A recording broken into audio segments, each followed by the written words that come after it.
Hello, everybody. Welcome to a special edition of the eDiscovery channel. Tom O'Connor from hot and steamy New Orleans, Louisiana, where we're dodging hurricanes to the left, hurricanes to the right. Douglas over in Austin, of course, knows the same thing. Doug Austin from eDiscovery today. You get the same weather as we do, pretty much, huh? Um, Yeah, super hot right now. yeah, Almost to 100 today. So yeah, we yes, had it's 100 the last couple of days. I'm all for that though, because that high pressure system over the middle of Texas is pushing those hurricanes down into the islands and off to the East Coast. Yeah, so I'm all for it. I'm all for it. Keep those. There's about 3 or 4 waves out in the Atlantic right now. I mean, they're starting to stack up. It's that time of year, so I'll take the 100-degree heat over the 100-mile-per-hour winds. I'll take the 100-degree heat with air conditioning working over a hurricane and no air conditioning or Hey, electricity working. So I'll just take talked to that every Bill day. Spiros in Cleveland, of all places. He hasn't had electricity since Tuesday. They had some massive windstorm come through there and took down power lines all over the place. They're just not used to it. I mean, they've been out of electricity for days. It's like, wow, yeah. So I Usually when tell I'm you, on a program, it takes a few minutes to sort of fall down the rabbit hole. We no, started in the no, rabbit no. we hole, so start all in I the can do rabbit. is We climb start with up. the weather report, I then got we get to the There's a low news. bar here, Tom. We start in the rabbit hole, baby. We're just going deeper into the rabbit hole.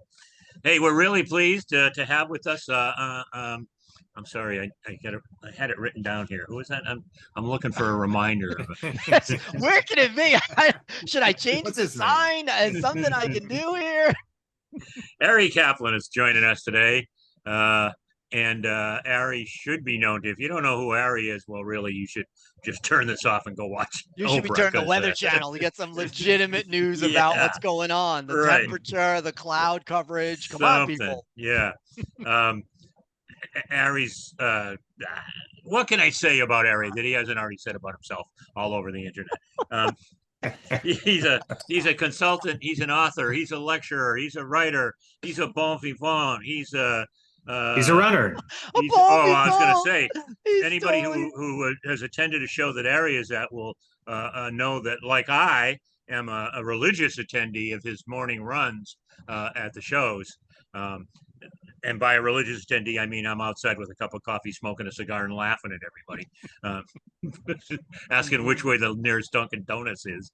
Yeah. Um, and Ari is also hosts and has for, I don't know, years now, the virtual lunch with Ari Kaplan, which during the COVID, Right after the pandemic, right, yeah, Ari? during COVID, it was a lifesaver to hundreds of people. My late wife Gail being one of them. I mean, she lived and breathed for participating in that show as a way to keep in touch with people. So that's a great one. And Ari has just released the 2024 eDiscovery Unfiltered whatever. What is it? It's the Unfiltered The 2024 eDiscovery Unfiltered Report. Report. Okay, Mm, there we go. As yes. opposed to now in the middle of the winter, you'll release the filtered report. Is that Yes, and then I filtered. all But right? now it's unfiltered. Now it's And totally so I, unfiltered. I So appreciate you mentioning yeah. it. And but all seriousness aside, this is the 10th. Am I correct? The 10th annual Yes, this is the report. 10th anniversary. It started. I will. First of all, I appreciate that introduction. I love that you mentioned Gail. I was a big fan and used to love to see her smiling face. And this report started very organically. Like you and like Doug, I have lots of conversations with people who are experts in the field. And I'm pretty sure it was 2014. I was writing an article in preparation for Legal Week, Legal Tech then, as you mentioned. And somebody mentioned their impression of a vendor. Think of an eDiscovery vendor in 2014, whoever it was, they just kind of brought it up in the conversation. And I said, "Oh, what do you think of that vendor?" And they said, "Oh, this is what we think." And they gave me fairly candid feedback because I'm neutral. I'm Switzerland of legal. I don't have any skin in this game other Right. than trying to push the industry forward as you gentlemen do. And so as I continued to do these interviews for this article that I was writing in preparation for the conference, I just casually would ask, and it was kind of random at that point, what do you think of this vendor? Just the same vendor. I just wanted to see what people would say. It was a popular vendor, a very recognized name, and almost everyone gave me feedback. It was transparent. It was very honest. It was unfiltered, right? There was no reason for them. I wasn't quoting that particular portion. And so they were sharing really, really honest view. So after I wrote the article, in preparation for the conference, I sent my contact at this company the feedback. I said, listen, I wrote this article. I casually asked people about you because someone randomly mentioned you. And I thought, gosh, this could be kind of helpful to you, because I'm always thinking, what kind of information can I provide to people that would add value to what they're doing? And I said, in anticipation of this conference, you may want to consider some of the constructive stuff and some of the positive stuff, and maybe you can use it in some way. And they were so excited to have this feedback. Companies can't always get feedback from people in the industry who may have considered them but don't use them, from clients that may be somewhat satisfied, less satisfied. Some people may not have the ability to share that feedback because they don't have the authority to do so. There are all kinds of reasons why a company might not be able to get it. And so this company said, Ari, we would love to get more of this. Is it possible? And so immediately I knew there was something. I didn't know what it was. I knew it was something. And I said, you know what? I'm gonna try to formalize this a little bit. And so that was the genesis of that, 10 plus years ago. And ever since, I've been very lucky to be able to gather all of this very interesting, proprietary, and confidential feedback about companies. And so my process is that I gather as much feedback as I can and create a report about the companies that purchase a report, that want an analysis. So I gather the feedback. I usually interview 30 to 35 individuals. This year it was 35, and I try to do a cross section of corporate and law firms. So this year was 8 in-house lawyers, 13 in-house legal professionals. And I make that distinction because some of them may be lawyers, but they're not actually practicing in the law department. They may be the head of eDiscovery, head of litigation support. Again, they may be lawyers, but they're just not in a practicing role. And then 8 law firm partners and 6 heads of litigation support. Usually the law firm folks are with quite large law firms, and the corporate folks are usually with quite large corporations, could be more than 10,000 employees, $10 billion, in excess of $10 billion in revenue typically. And so I asked them questions about a basket of vendors, and the way that the report is designed, I share the feedback with each vendor that wants a report. Not every vendor wants a report. And so I'll ask about all of those vendors. This year is about a dozen. And then any vendor that they want to be compared to, because I do an analysis of their competitive landscape. And I ask about that whole basket of vendors, but only share the feedback with the company that particular feedback focuses on, right? So you pick a name of a large vendor in the space, or I could say that this year's participants, the companies that I produced a report for, were Celebrite, Everlaw, Evolver, Hire Counsel, Integrion, eDiscovery, Level Legal, Lighthouse, Nuix, OpenText, Purpose, Relativity, United Lex. I did that. So how did you come up with that list? Do they now approach you? Do they? All great companies. I reach out to as many companies in the space as possible, and I say, listen, I'm going to prepare this report. The way that the report works is I'm going to ask all these companies about you. I'm going to share all that feedback with you and you only. I will never share it with anyone else. So, for example, I've had investors reach out to me and say, Ari, I understand you've been collecting data on all of these companies for all these years. We'd love to know what people thought about them, right? In 2017, we'd love to know what they thought about 2019, 2021, a year ago, because I'm like, I'm sorry. Like, I understand that you want to, really pay for this, but it's my business only right. My business only operates on a level of trust. And if I give you this information without their knowledge, I have violated my own rule, and it's not worth it. So I'm sorry. Like, if you want to know about trends, there are things that I definitely share. If some years there have been situations where the company has said, we would like for you to share this with other people. And if they give me permission, or usually I'll say, you know what? here's the report. Why don't you just share it? Like, I don't even want to, I don't need to be involved. It's your report. You want to share it, tell Yeah. people what people said, Do good what and you bad, want to do. fine. Yeah. You want to take out the bad stuff, you know. So that's what I do. I collect the feedback. I measure them against each other, their competitors. I try to see, who's first, who's second. I ask people to rank them. I ask them to, give them a score on a 0 to 10 scale. I also try to share. I don't share any other feedback about the competitors, but when we have a conversation, I'll say, there may be an opportunity for market share, because what I'm seeing in the space is that the number of mergers that particular vendor is going through is starting to erode some of its client service. I can sense people getting frustrated, or people are very interested in having redundant systems. So since they're both cloud-based, there may be an opportunity here because data migration is not as big a challenge anymore. So there may be opportunities there. But again, I don't ever disclose information about a vendor to its competitor, though I use that information that people share with me to Yeah. create a competitive analysis. Yeah. Okay. Makes And then sense. the participants, I share the full report with the participants without any feedback. So everybody who I speak to gets a copy of the report without any vendor specific. Because again, what I don't want to do Right. is have the 35 people I speak to get a basket of impressions about a company, and for that to negatively, right? This is completely designed for a specific company, any of the companies that I mentioned, to improve or pivot or provide greater level of service, or to develop their products in a way that is going to enhance the community. It's not in any way meant to talk out of school about anyone, right? It's meant to be private and, for it to enhance the growth of our space. Yeah. Sure. Well, Okay. like you talked about when we talked last year, it's not really one report. It's really kind of a series of reports, because you have the report on trends, you have the report on each of the providers who participated in it, and what have you. So it's really a whole collection of reports, essentially. Yeah, I mean, it's getting close to 100 pages long at this point, and it's a bear. I mean, it's a wonderful. I love it. I feel very lucky to do it. I hope I can continue to do it, and the people are interested in it, and it provides value for folks. But as you say, it's an entire report, but I don't release the report actually publicly.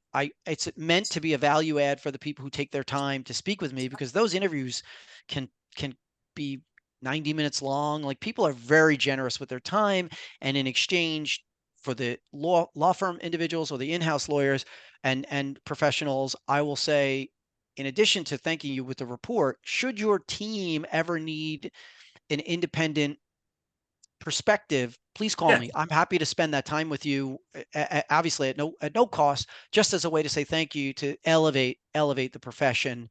But I do, Doug, as you mentioned, also pick out pieces. So for example, you mentioned trends. So anybody that is interested in the piece about trends, I create a mini report just about trends. And I'm happy to make that available to Tom's listeners, to your readers, to whoever you think, we can get a link, and I'm happy to send that to them as a gift from you, et cetera. But there are other mini reports that I also create. And I actually, a couple of years ago, I know that you're a big and well-respected content creator, Doug, both of you, but I know that's part of your business.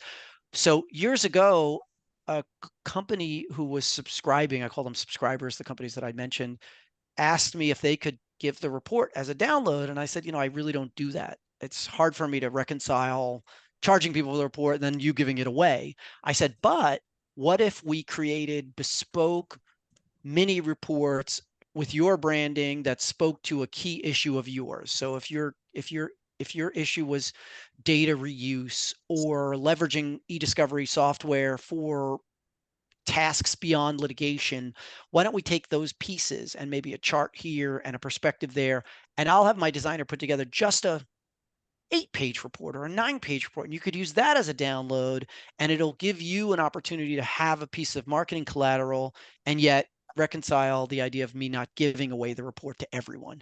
And so I've added that because I'm constantly trying to figure out, how does this evolve, how do you grow with it, etc. Yeah. Makes sense. Cool. Yeah.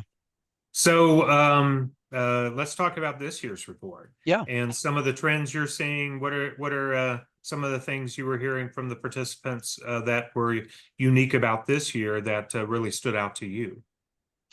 What's funny about this year's report being the 10th edition, we've all been in this space for a while, and I just find it funny because I feel like I didn't realize how quickly I would get older.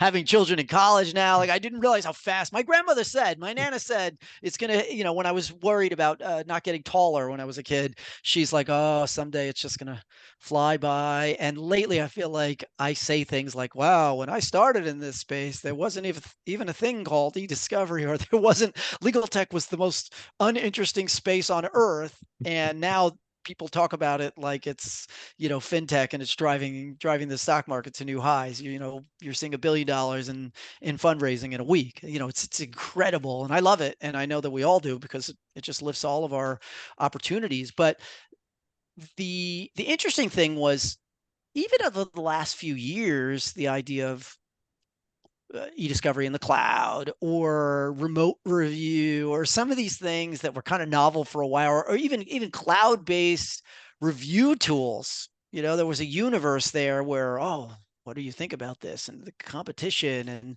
and how the landscape is changing. Obviously, generative AI and eDiscovery, guardrails associated with it, the just the idea of adopting tar and automation over human interaction, the fractured privacy landscape in terms of regulations, Microsoft 365, Teams, that whole the proliferation of data types. So we've sort of replaced, in some ways, is cloud safe? Is there security there? With, oh my gosh, we have a universe now where we're creating data and types of data and putting it in places that is making this so fragmented that it becomes challenging. And it also, I will say, one of the biggest issues was like, what is a custodian now?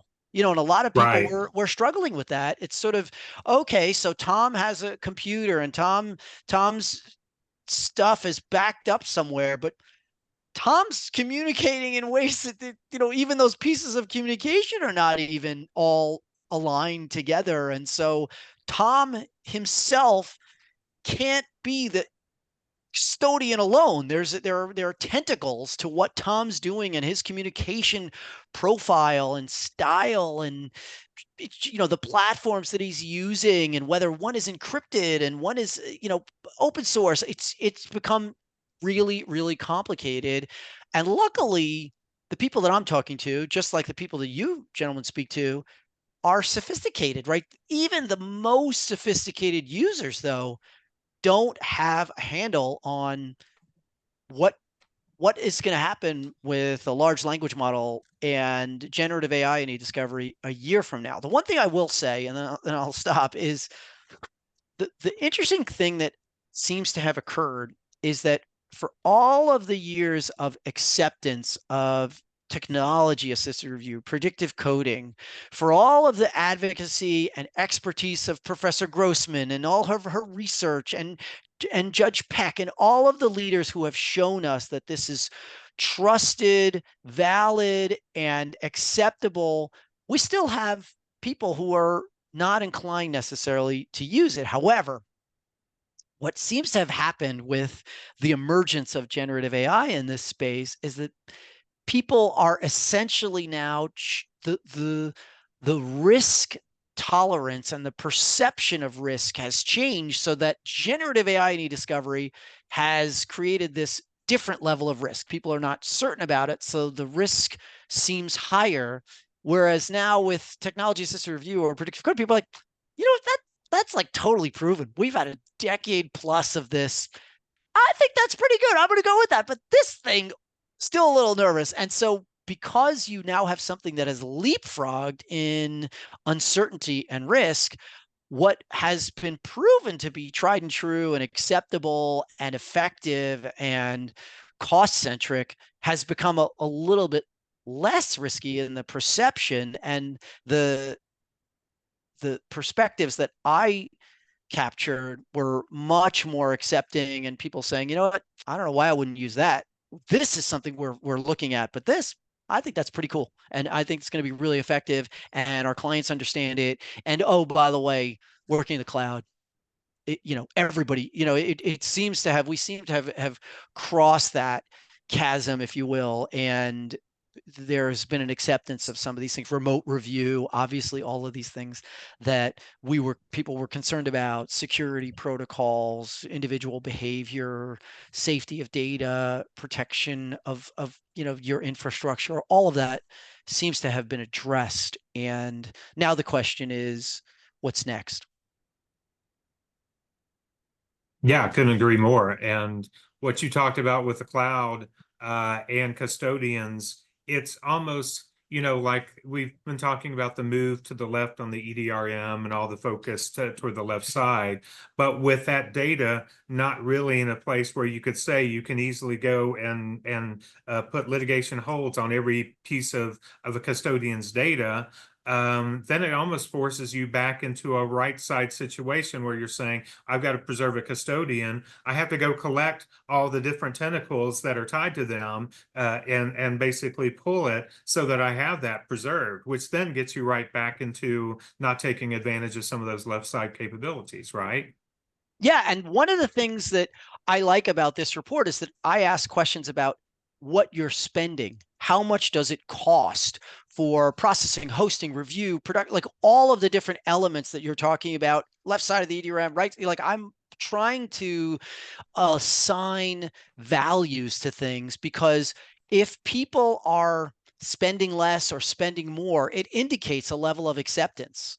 And it also indicates if something has entered a kind of a generic stage where it's included, or there's something about the competition that is changing the way people are pricing for something. And it often supports one of the trends that might be indicated in the trends section. Or I also ask, where are you investing? I ask questions about where and in what situations would you switch providers? And in what situations would you avoid that process? It's almost always about a data migration, a risk tolerance. It's almost always about that particular aspect.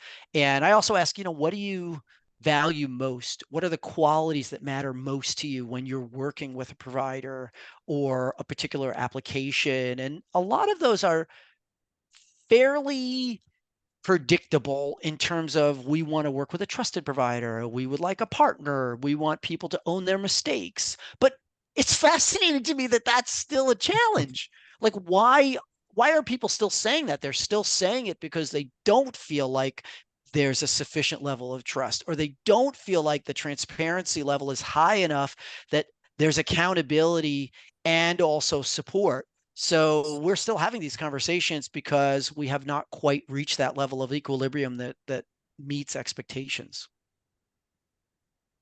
Yeah, absolutely. Tom, you any thoughts? You have a question. I know you said you wanted to ask Ari about Copilot and some of the things that they were saying about Copilot in the report.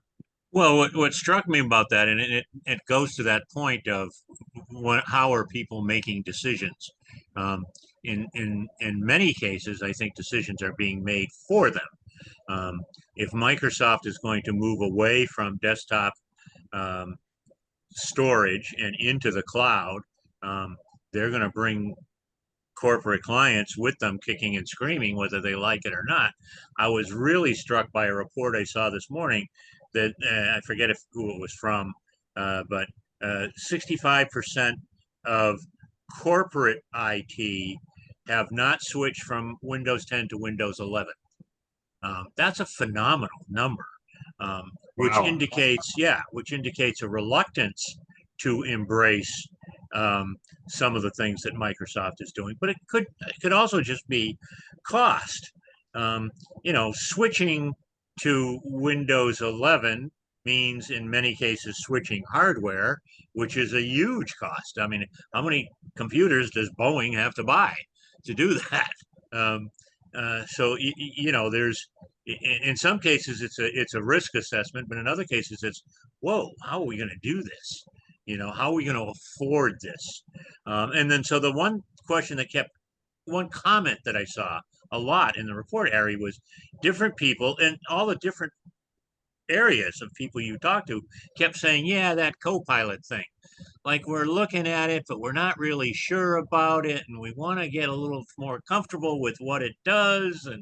And I think part of that is that Microsoft is being unclear about what they're doing with it.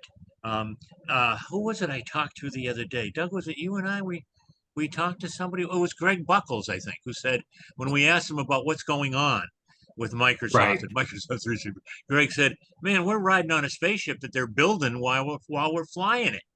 They're doing assembly on the ship that we're flying through the air. Like, would you get on an airplane that somebody was still, you know, putting welding bolts into the wings, rivets into the wings?"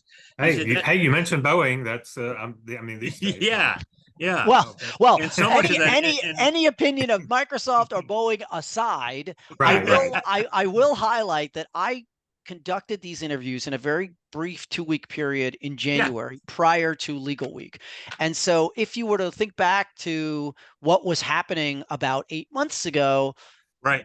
companies were evaluating, maybe they were just starting to put in place some of these applications, starting to roll them out to their organizations. And in fact, at Legal Week, I attended a Microsoft breakfast where they gave specific details, which I thought it was a very well received presentation and a Yeah, you great mean the breakfast in which they never once mentioned the word teams?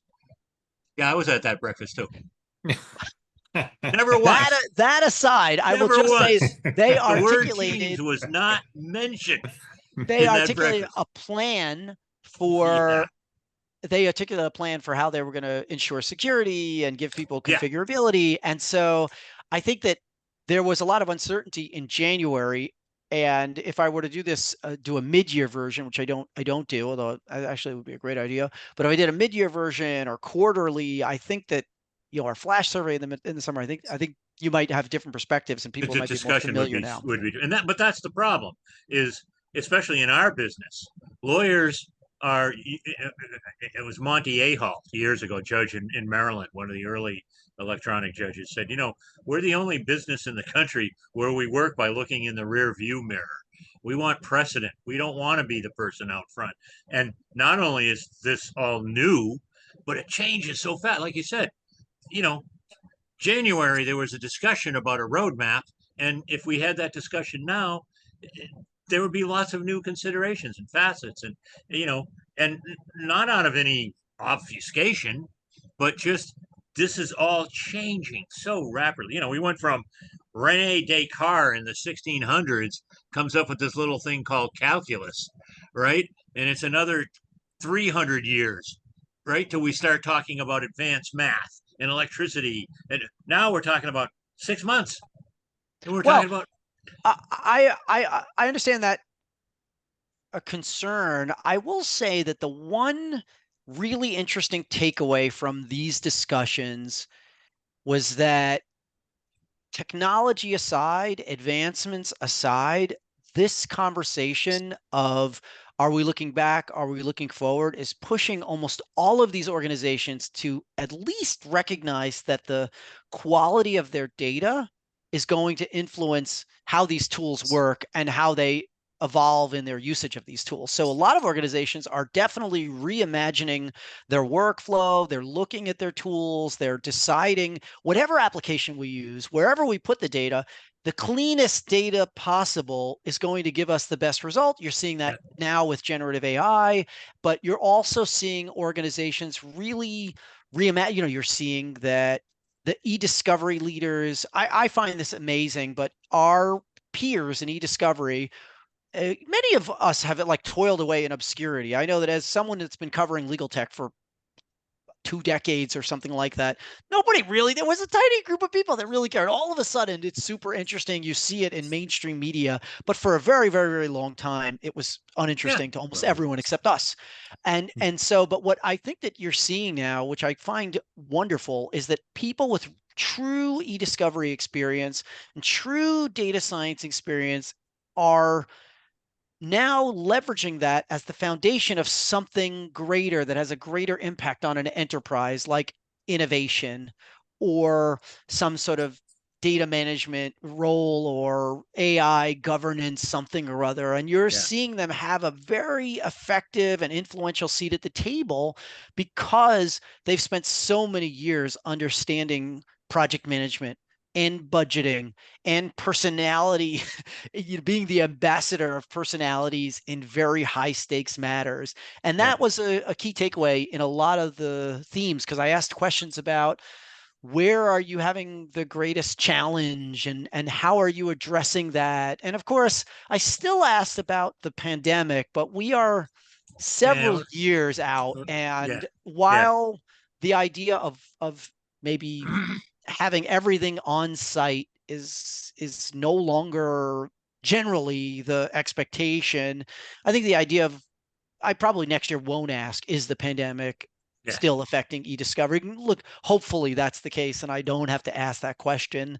But I do think that there's definitely been some changes and trends that You we just will said the see magic sticking around. word that I think has come to dominate the discussion, and rightfully so, which is we're no longer talking about documents, we're talking about data and data types and the diversity of data types and how to get the best data that are in these different buckets in different platforms. It requires a different understanding of what's going on. It's no longer just a type the document, print the document, make a copy, label, copy, stick it in the folder, stick it in the filing cabinet. You know, data's everywhere, man, and different data types, and they cross over each other, and it becomes a real challenge. But it's a technical challenge. Mike Hartfeld said a few years ago, the really interesting thing about what's going on these days is it's the first time now we are truly seeing the intersection between the law and technology. Technology isn't just something we use on the side like word processing or email. You know, evidence is now impacted by technology because it's data. And we have to understand that. We have to in order to be able to deal with it. And someone said to me, the law is a business that provides services using technology and is evolving into a technology business that offers some services. And we'll see how that plays out. And I think that it's reflective of some of the trends included in the report. The other thing that people talked about was whether knowledge is being surpassed by adaptability. Just this understanding of how to solve a problem rather than knowing the answer. And their answers are finite. The ability to adapt to whatever situation comes at you as a new type of data emerges, and as a new application, and as they introduce a different GPT than they did a month ago, can you adapt, and are you able to find answers? I think that was something that really came up when I asked about qualities that you're looking for. And of course, Tom, you and I are honored to serve on the ACED's Global Advisory Board, and in our Global Advisory Board discussions, we often talk about how members of the ACED's community can elevate their presence in their organizations. And one of those ways that comes up all the time is to be curious and to take on opportunities to learn on your own, in addition to take as much training as you can get. And those were clearly trends that are critical in an environment where things are changing so fast. So fast. What you knew isn't necessarily going to help you with what you need to know. Yeah. Yeah. Good thing that law schools are keeping up with that, really keeping on top of challenges. I've been lucky to speak at over 50 law schools, and in connection with my first book, The Opportunity Maker.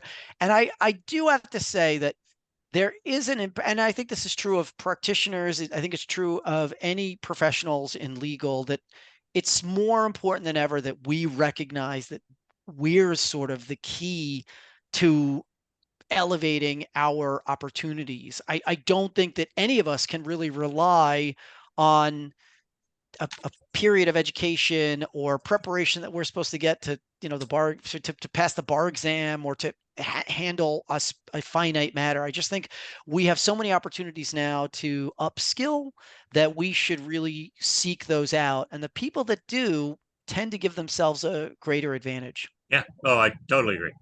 Totally agree. And some of that's institutional. Much like there's changes are so fast in technology. I mean,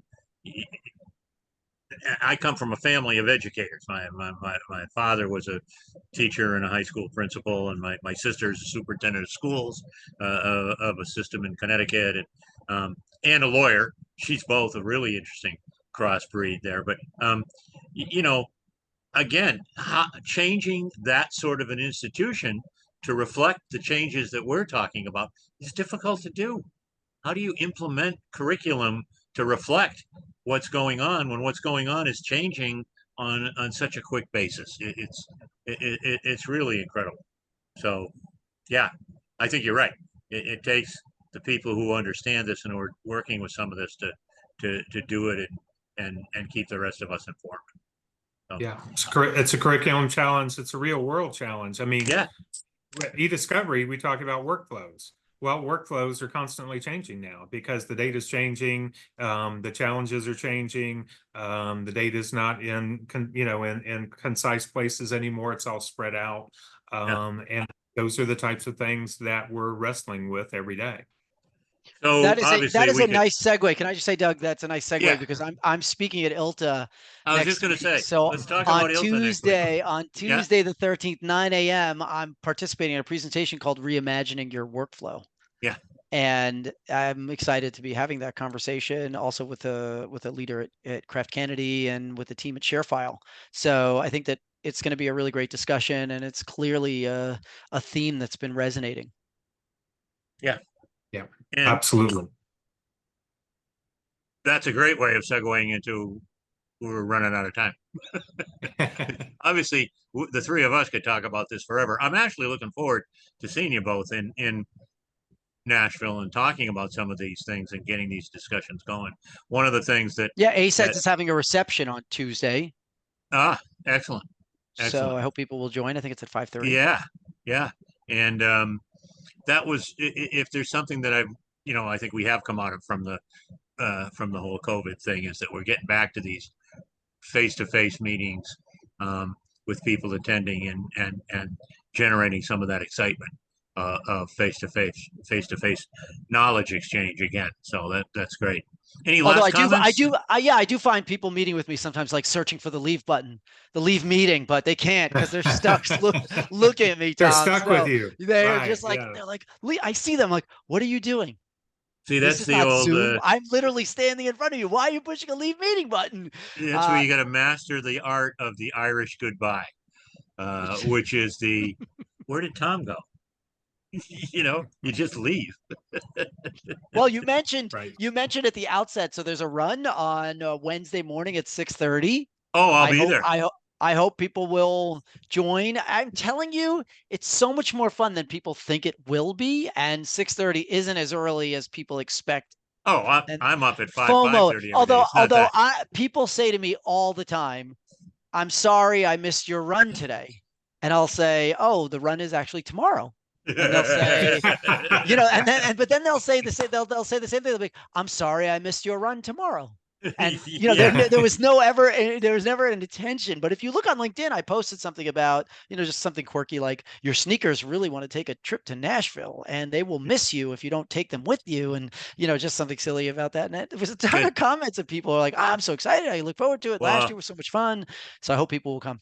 You do get a lot of people to join you. So. I'll be out there cheering you on, holding my cup of coffee and looking. Although you may be surprised to know, I'm actually more. I think of myself more as a swimmer than a runner. I mean, you can't have like group swims, but I'm more of a swimmer than a runner. I'm actually doing a 10K swim next Saturday. Oh, nice. So nice. Indoor, outdoor? In a lake. In outdoor. A lake. Yeah, it's going to be a big. There are hundreds of people, I think, who do something like that. But what lake? But it's Lake George.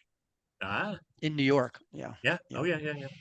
I was a lifeguard as a young man, and I was a I, lifeguard. I was a beach lifeguard in Rockaway Beach for 6 oh, summers. there you go, Rockaway Beach, nice. Yeah, I Yeah, was yeah. in some smaller venues throughout New England, New Hampshire, and Connecticut actually, but and it gave me uh, it gave me a great aversion to the water. I Oh, love being around the water, the- but yeah, not so much, not so much jumping in the water. I was not a lifeguard. I was the one of the people that the lifeguard tended to keep their eye on to make sure I stayed above water. So 'cause I was never a good swimmer, but Well, yeah, gentlemen, Yes, thank you go so ahead. much for thank you for having me, Yeah, and I hope I'll get to see you both. I'm also speaking at 11 on Tuesday in a presentation connecting case management to eDiscovery. Like what's the connection between the early stage of the process and the later stage as you prepare for one of trial. the things that So was mentioned a lot in your report. A lot of people talked about yes, yes, syncing up absolutely. case management. So that'll Critical, be a good critical for session. people to understand the full spectrum Yep. of the process rather than just myopically focusing on one aspect. Yep. Okay. Well, Ari, thanks a ton. Always a pleasure speaking to you. Doug, of course, great having you and your insights. And I will look forward to seeing both of you. And hopefully, all of you folks listening, I'm going to get this online immediately. And so, in anticipation of ILTA, so we hope to see a lot of our listeners, our viewers at ILTA next week in Nashville. Yeah, and let me know. I'll send you a leave button. There you go. Oh, there you go. Indeed. Good seeing you, Ari. We'll see you next week. And Thank you both so much. I appreciate it. Thanks, guys.